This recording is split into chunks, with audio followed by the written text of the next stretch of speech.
Flexbox is a whole module and not a single property, and I believe that you should understand the terminology and concepts behind Flexbox. So Flexbox involves a lot of things, including its whole set of properties. Some of them are meant to be set on the container, known as the flex container, whereas the other ones are meant to be set on the children, known as flex items. The flex container is created by adding a value of flex to the display property of any element, and it sets the context for Flexbox layout. It can be any block level or inline elements like div, header, even a span element. And then every element that is a direct child of the flex container is called a flex item. And a flex container can have several flex items. So let's explain this with some examples.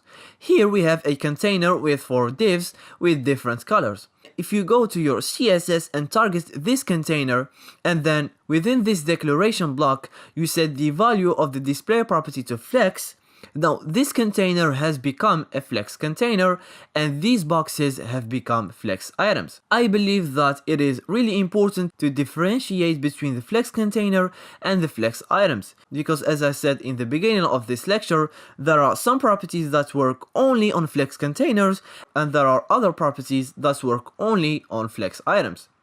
In addition to the flex container and flex items, to really understand how Flexbox works, you need to understand the logic that Flexbox follows to lay out the elements. So you need to know about the axes along which a browser will place the flex items.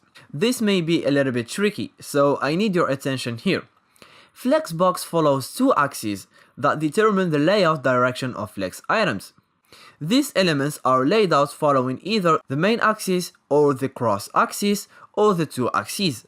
Please keep in mind, in a Flexbox layout, everything is relative to these 2 axes. So the main axis is the primary axis along which flex items are laid out. It defines the direction of the flex items in the flex container. And the cross axis runs perpendicular to the main axis. So in our example, when we gave to the container a display of flex, by default our elements are sitting next to each other from the left to the right. By default, the main axis starts from the left to the right side, and the cross axis starts from the top to the bottom. But there are some properties that you can use in order to have control over these 2 axes. For example, you can make your main axis go from top to bottom and the cross axis from left to right. I believe these are the 2 essential parts of Flexbox. You have the flex container and the flex items, and you have the main axis and the cross axis.